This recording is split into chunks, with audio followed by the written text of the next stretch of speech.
once again talk about the very important aspect of communication or even building relationship or understanding the human interactions. And that is, my friend, oft ignored part, and that's called listening. 80% of a successful, anybody who's a golfer who will understand me better, that 80% of a successful golf shot, it begins with a proper grip and how you stand over the ball. In other words, success is almost a foregone conclusion before you exert one muscle. My friends, it is exactly the same with listening. 80% of our success in learning from other people is based upon how well we listen, how attentively we listen. In other words, success or failure is determined before we do anything. And just, I'm telling you, 80% of it, which most of us just simply tend to ignore or don't care and give too much of attention to. The thing about learning, my friend, that escapes most of us, that they think of it as a passive activity. You don't have to do anything, my friend.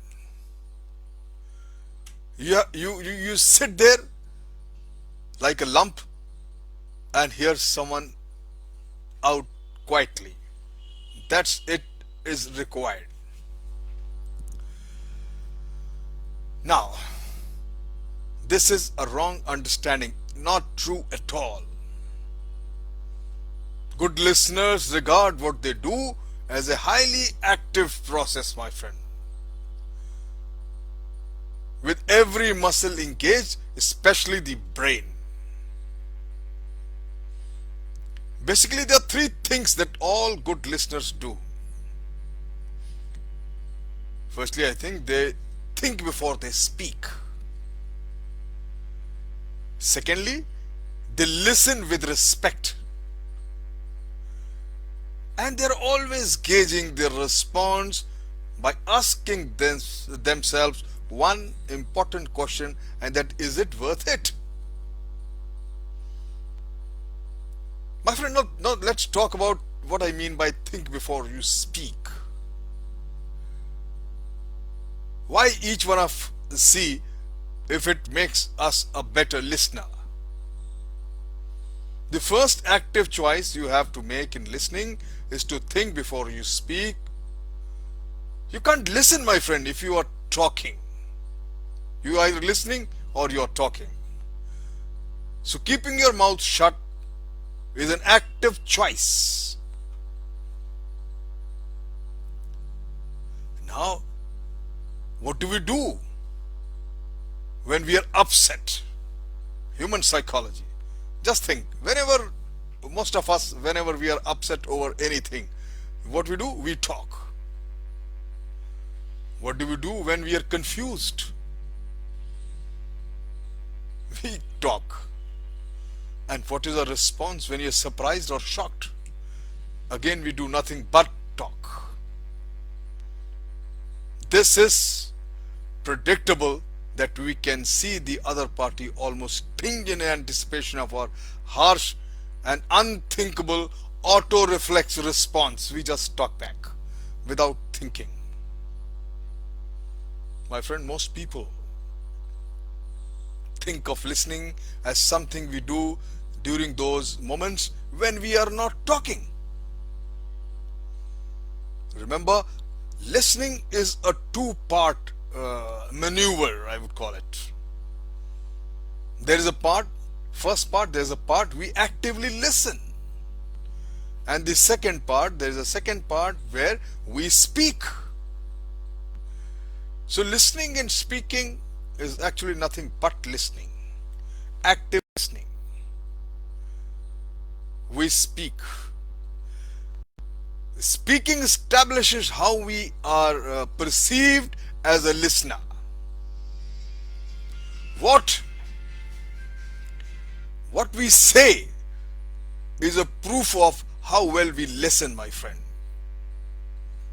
They're two sides. They have actually two sides of the same coin, nothing else. This approach is anything but a highly active activity. I would say a decisive choice. Telling your brain and mouth not to do something is no different than telling them to do it. It's exactly the same activity. If you can master this art, my friend, you can listen very, very effectively. Listen with respect, I say, the second step. And if you really want to learn from others, you want to learn from people, you have to listen them with respect and full attention. It is not enough to keep your ears open, my friend. We have to demonstrate that we are fully engaged and we are giving full attention to. And then the third part, I said, asking yourself a question, most pertinent question. Ask yourself before speaking, is it worth? Is it worth it? Listening also requires us to answer a difficult question before we speak, my friend. Is it worth it? Instead of wasting our voice, energies and time. Remember, when you respond without asking this question, is it worth it? People not only think you don't listen, but you have actually, they feel that you have instigated in them a choice of consequences because of auto-reflex response. And what is that? Firstly, they will certainly feel hurt. They will harbor ill feelings. Actually, they will start hating you if you do it repeatedly. And third step, what they do, they will have no choice but to stop talking to you. They won't speak to you next time at all. Look at the consequences of your irresponsible replies, speaking without thinking and not asking, is it worth it? My friend, remember, the simple discipline such as thinking before speaking, listening with respect, and asking the question to yourself before responding, is it worth it? It works. They don't require any nuances. We just need to do them and try to see how effectively we improve our listening and thereafter response and speaking. Thank you very much.